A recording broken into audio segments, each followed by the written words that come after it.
সুপ্রিয় বন্ধুরা, আপনাদের সবাইকে স্বাগতম জানাচ্ছি।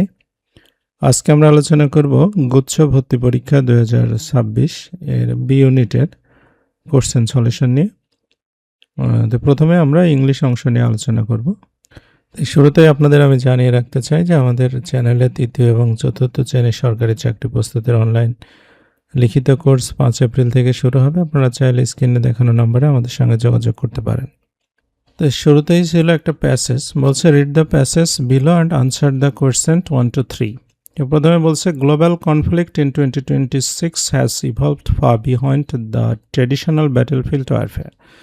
অর্থাৎ 2026 সালের যে আন্তর্জাতিক সংঘাত বা দ্বন্দ্ব, সেইটা যে আমাদের প্রথাগত যুদ্ধ রয়েছে তার বাইরে চলে গেছে। While territorial disputes remain a significant driver of tension. মানে আপনার টেরিটোরিয়াল ডিসপিউট অর্থাৎ সীমান্ত যে দ্বন্দ্ব যেটা, সেটা একটা বিশাল টেনশনের কারণ হয়ে আছে, মানে চালিকা শক্তি হয়ে কাজ করছে।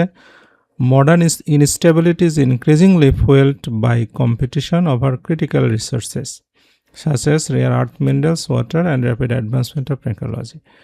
মানে হচ্ছে দুষ্প্রাপ্য কিছু খনিজ সম্পদ, পানি এবং টেকনোলজির যে অ্যাডভান্সমেন্ট, এইগুলোর কম্পিটিশনে মডার্ন যে ইনস্টেবিলিটি অর্থাৎ অস্থিতিশীলতাটাকে আরও বাড়িয়ে দিচ্ছে, মানে ফুয়েল করছে। Cyber warfare and disinformation campaigns have become primary tools for destabilizing nations, often blurring lines between peace and provocation, unprecedented humanitarian challenges forcing the international community to rethink of collective security।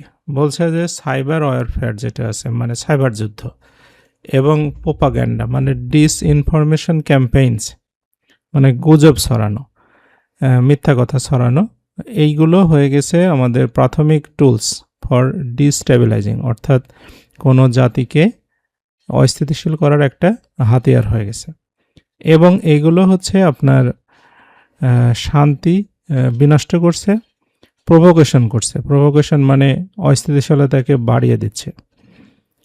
দেখা যাচ্ছে যে সেগুলো অনেক মানবিক দুর্দশা ডেকে আনছে। আন্তর্জাতিক সম্প্রদায়কে এইগুলোর ব্যাপারে নতুন করে চিন্তা করতে হবে আর কি, রিথিঙ্ক করতে হবে। Furthermore, the forced migration of millions due to regional violence and climate change has created, মানে এর অধিকন্তু আরও হচ্ছে আপনার রিজনাল ভায়োলেন্স, মানে আঞ্চলিক যে সংঘাত এবং সংঘর্ষ, এই কারণে এবং জলবায়ু পরিবর্তনের কারণে মানুষ, লক্ষ লক্ষ মানুষ আর কি আপনার মাইগ্রেশন করতে বাধ্য হচ্ছে, মানে এক জায়গা থেকে আরেক জায়গায় চলে যাচ্ছে, তাদের জন্মভূমি ছেড়ে চলে যাচ্ছে। Despite these rising tensions, global organizations like United Nations continue to advocate for the diplomatic mediation. তো এইগুলো সমস্যা নিয়ে আন্তর্জাতিক সংগঠন যেমন জাতিসংঘ, তারা মানে এগুলো ডিপ্লোম্যাটিকভাবে সমাধান করার চেষ্টা করছে। The interconnectedness of the modern global economy means a conflict in one region can trigger financial instability worldwide, making the pursuit of sustainable peace and not just a moral imperative but a necessity for the existence of our world। বলছে যে সারা পৃথিবীতে যে global connectedness আছে, মানে এক দেশের সাথে আর এক দেশের যে সম্পর্ক আছে, এই বিষয়গুলোকে যদি এক দেশের অর্থনীতিকে ইনস্টেবিলিটি হয়ে যায়, সেটা আরেক দেশের অর্থনীতিকেও অস্থিতিশীল করে তুলতে পারে, সারা বিশ্বের অর্থনীতিকেও অস্থিতিশীল করে তুলে আর কি। এবং এইগুলো হচ্ছে আমাদের যে মানে স্থায়ী যে শান্তি ব্যবস্থা রয়েছে, টেকসই শান্তি নিরাপত্তার ক্ষেত্রে সমস্যা। তো এইগুলোকে আমাদের অ্যাড্রেস করতে হবে, শুধু মুখে মুখে অ্যাড্রেস করলে হবে না, এইগুলো আমাদের যে সার্ভাইভাল, আমাদের এক্সিস্টেন্সের জন্য প্রয়োজন হিসাবে আমাদেরকে বিবেচনা করতে হবে, শুধু মুখের কথায় এটা কাজ হবে না। তো এরকমই ব্যাপারটা আর কি টোটাল প্যাসেজের মানে। তা আমরা প্রশ্নগুলো পড়ি। প্রথম প্রশ্ন বলছে what is identified What is identified as the cause of mass human displacement in the text? মানে এই প্যাসেজের মধ্যে মানুষের যে ডিসপ্লেসমেন্ট হচ্ছে, অর্থাৎ মানুষ মাইগ্রেট হচ্ছে নিজের জন্মভূমি থেকে বা এক জায়গা থেকে আরেক জায়গায়, এটার প্রধান কারণ কি? এটার প্রধান কারণ হচ্ছে রিজিওনাল কনফ্লিক্ট এবং ক্লাইমেট চেঞ্জ। আচ্ছা, 2 নম্বর যেটা, সেটা হচ্ছে যে the passage suggest that the pursuit of piece is, মানে আমাদের শান্তিকে অন্বেষণ করার অর্থটা হচ্ছে আমাদের নেসেসিটি ফর গ্লোবাল সার্ভাইভাল, মানে আমাদের যদি টিকে থাকতে হয় সারা পৃথিবীকে, তাহলে আমাদের এই শান্তিকে অ্যাড্রেস করতে হবে, মানে পিসকে অ্যাড্রেস করতে হবে। 3 নম্বর প্রশ্ন বলছে কি, what is the main idea of this passage? এই প্যাসেজের মূল মানে আইডিয়াটা কি? এই আইডিয়াটা হচ্ছে যে মডার্ন গ্লোবাল কনফ্লিক্ট এবং সেগুলোর কারণ, হ্যাঁ, অর্থাৎ modern global conflict and it's causes. এই আর কি 3টা প্রশ্ন ছিল। এরপরে আমরা 4 নম্বর প্রশ্নে যাই। 4 নম্বর প্রশ্ন বলছে choose the correct antonym of the word lacuna from the options below. এখানে যে অপশনগুলো আছে তার ভিতরে অ্যান্টোনিম খুঁজতে হবে। তো প্রথমে আসি, আপনাদের ল্যাকুনা শব্দের অর্থ হচ্ছে অভাব, ঘাটতি বা ব্ল্যাঙ্ক, যে কোনো একটা হবে। তো এ নাম্বারটা এখানে দেওয়া আছে হচ্ছে প্ল্যানিটিউড, এটার অর্থ হচ্ছে আপনার প্রাচুর্য বা আধিক্য, গ্যাপ মানে ফাঁকা, অমিশন মানে বর্জন, আর পজ মানে বিরতি। তাহলে এই নাম্বারটাই উত্তর হচ্ছে। তারপরে 5 বলছে choose the correct sentence, please make me a favour, please do me a favour. কাউকে যদি কোনো উপকারের কথা বলা হয় তাহলে please do me a favour হবে। 6 বলছে to put the cart before the horse, এটার অর্থ কি? মানে হচ্ছে ঘোড়ার আগে গাড়িকে সেট করা, মানে ঘোড়া থাকবে গাড়ির সামনে, সেটা না থেকে গাড়িটাই যদি ঘোড়ার সামনে থাকে তাহলে সেটা হচ্ছে নর্মাল যেটা নিয়ম বা যেটা হওয়ার কথা তার বিপরীত। অর্থাৎ আমরা এটাকে বলতে পারি to do things in the wrong order, মানে নর্মাল যে অর্ডার হওয়ার কথা সেই অর্ডার অনুসারে কাজটা হচ্ছে না। তারপরে 7 বলছে which of the following words is in singular form. তো এখানে যেগুলো সিঙ্গুলার আছে, মানে ওয়ার্ড আছে, তার ভিতরে হাইপোথিসিস হচ্ছে সিঙ্গুলার, যার প্লুরালটা হবে হাইপোথিসেস, SES। আচ্ছা, এরপরে হচ্ছে an author's choice of words is called, এটা হবে হচ্ছে ডিকশন। অথর যখন কোনো ওয়ার্ড চয়েস করে তাকে বলা হয় ডিকশন। এপিকটা হচ্ছে মহাকাব্য, মানে বড় ধরনের কাব্য। জেনার অর্থ হচ্ছে একই সিমিলারিটির সাহিত্যকর্মকে বোঝানো হয়, আর প্লটটা হচ্ছে কোনো গল্প বা উপন্যাসের মূল কাহিনী, যেটা আখ্যান। You may sit wherever you like, here the underline clause is an, বলছে তুমি বসতে পারো যেখানে তোমার খুশি, অর্থাৎ কোথায় বসবে, প্লেসটা ডিটারমাইন করছে, সুতরাং এটা অ্যাডভার্বিয়াল ক্লজ হবে। 10 বলছে if I dash some money I would have bought the bike, এটা হচ্ছে কন্ডিশনাল সেন্টেন্স।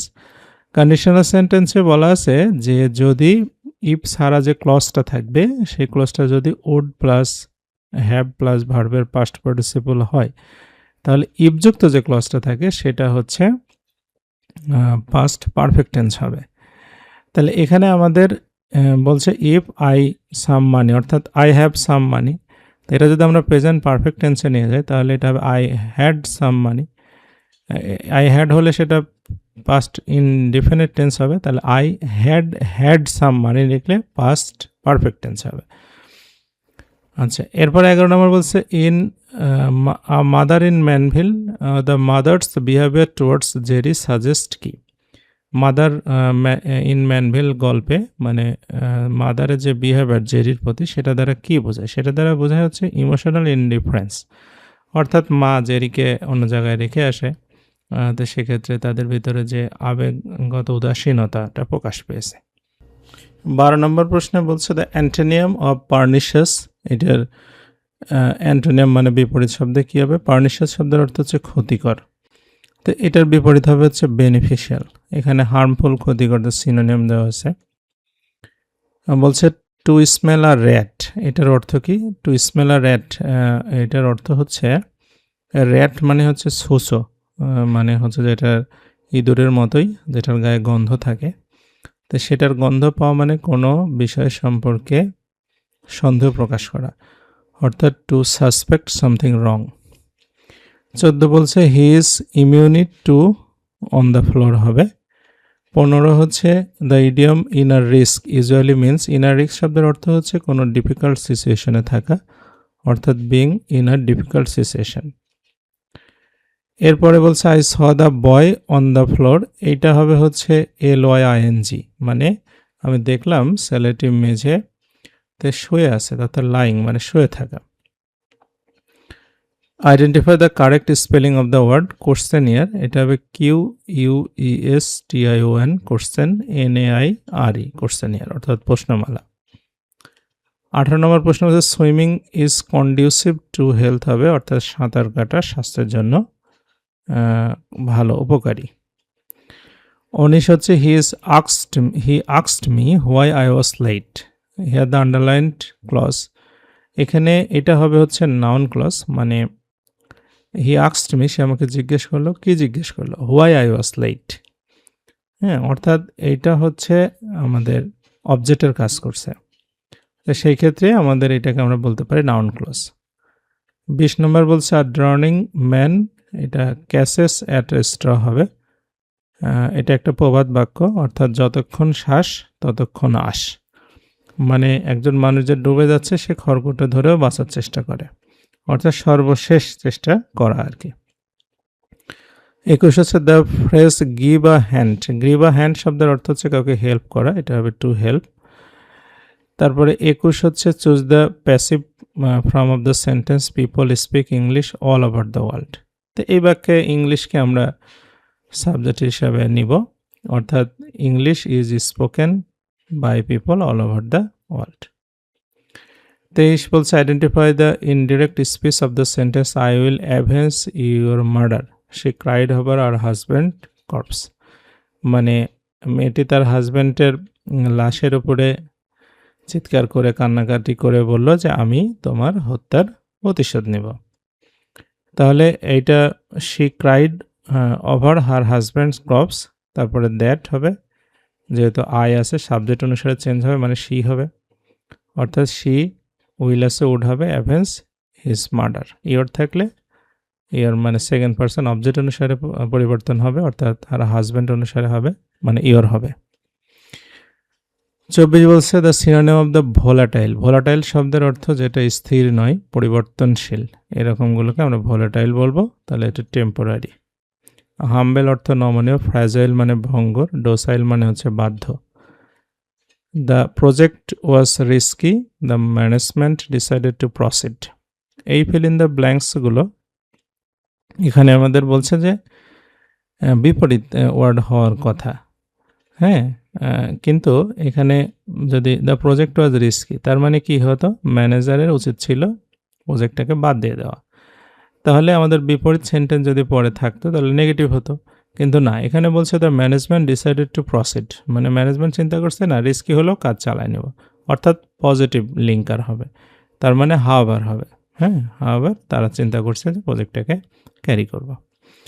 আচ্ছা 26 বলছে he said to his client read before you sign the deed, the indirect speech of the sentence, এখানে দেখেন এইটা মানে ইম্পারেটিভ সেন্টেন্সে আমরা চলে যাব, কারণ read before you sign the deed মানে তাকে বলছে যে তুমি এটা মানে সাইন করার আগে ভালো করে পড়ো, তো এটা সাজেশন দিচ্ছে, তাকে অ্যাডভাইস করছে, সুতরাং হি অ্যাডভাইসড হিজ ক্লায়েন্ট হবে, হ্যাঁ, আর যেহেতু ইম্পারেটিভ টু প্লাস ভার্ব বসাবো, অর্থাৎ to read before he sign the deed. এই বাক্যটা আপনার he advised his client reading it before he sign the deed, এটাও কিন্তু হয়, মানে আপনার অ্যাডভাইসডের পরে আপনার হচ্ছে অনেক সময় জেরান্ড ব্যবহার করেও কিন্তু সেন্টেন্স তৈরি করা যায়, মানে জেরান্ড বা পার্টিসিপল ব্যবহার করে, সি নাম্বারটাই মূলত সঠিক উত্তর হবে। 27 বলছে what does phrasal verb to get over, তো গেট ওভার অর্থ হচ্ছে কাটিয়ে ওঠা, অর্থাৎ to overcome.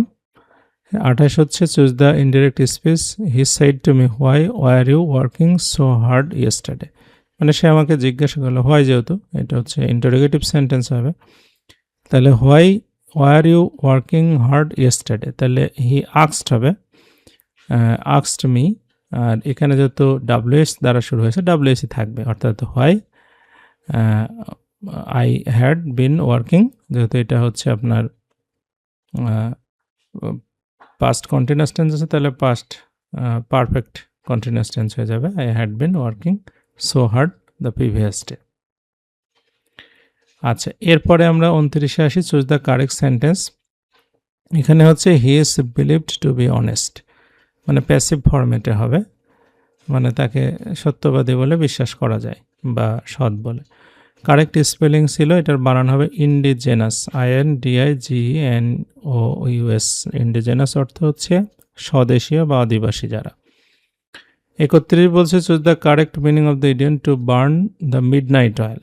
Burn the midnight oil, এটার অর্থ হচ্ছে যে মানে অনেক রাত জেগে কাজ করা, হ্যাঁ, মানে to work late at night. আচ্ছা, তারপরে let's not your past mistake, এটা হবে হচ্ছে ডুয়েল ইন, অর্থাৎ তোমার অতীত ভুল নিয়ে পড়ে থাকিও না। ডুয়েল অন মানে হচ্ছে কোনো অতীত নিয়ে নাড়াচাড়া করা বা সবসময় এটা নিয়েই থাকা। 33 হচ্ছে which of the following sentence is correct. প্রথম সেন্টেন্সটা বলছি ইচ অফ দ্য বয়েজ, তাহলে সিঙ্গুলার হবে, ওয়ার না হয় ওয়াজ হওয়ার কথা। নেইদার হি নর হিজ সন্স, নরের পরে প্লুরাল আছে, সুতরাং হ্যাভ হওয়ার কথা, এটা হ্যাজ আছে। The quality of mangoes were, কোয়ালিটিটা হচ্ছে বাক্যের সাবজেক্ট, তাহলে ওয়াজ হবে, তো এখানে ওয়াজ নাই। Are the CEO along with her colleagues is expected to attend the meeting, the CEO হচ্ছে বাক্যের সাবজেক্ট, সুতরাং এইটা ভার্ব অনুসারে ইজ ঠিক আছে। 34 বলছে হি ইজ হার্ডওয়ার্কিং অ্যান্ড, এই বাক্যটা হচ্ছে এগ্রিমেন্ট, অ্যাফার্মেটিভ এগ্রিমেন্ট, মানে সে কঠোর পরিশ্রমী, আমিও কঠোর পরিশ্রমী। তো এইগুলোর ক্ষেত্রে আমাদের নিয়মটা সো দিয়ে যদি আমরা কানেক্টেড করি, তাহলে সো এর পরে অক্সিলারি ভার্ব হবে, তারপরে সাবজেক্ট হবে, তো সো অ্যাম আই হবে, হ্যাঁ। তারপরে the synonym of the ameliorate, এটার সিনোনিমটা হচ্ছে উন্নতি সাধন করা বা ইমপ্রুভ করা। তো এই ছিল 35টি ইংরেজি প্রশ্ন। আমরা অন্যান্য অংশ আপলোড করবো, আপনারা দেখতে থাকুন। এতক্ষণ সাথে থাকার জন্য আপনাদের সবাইকে অসংখ্য ধন্যবাদ।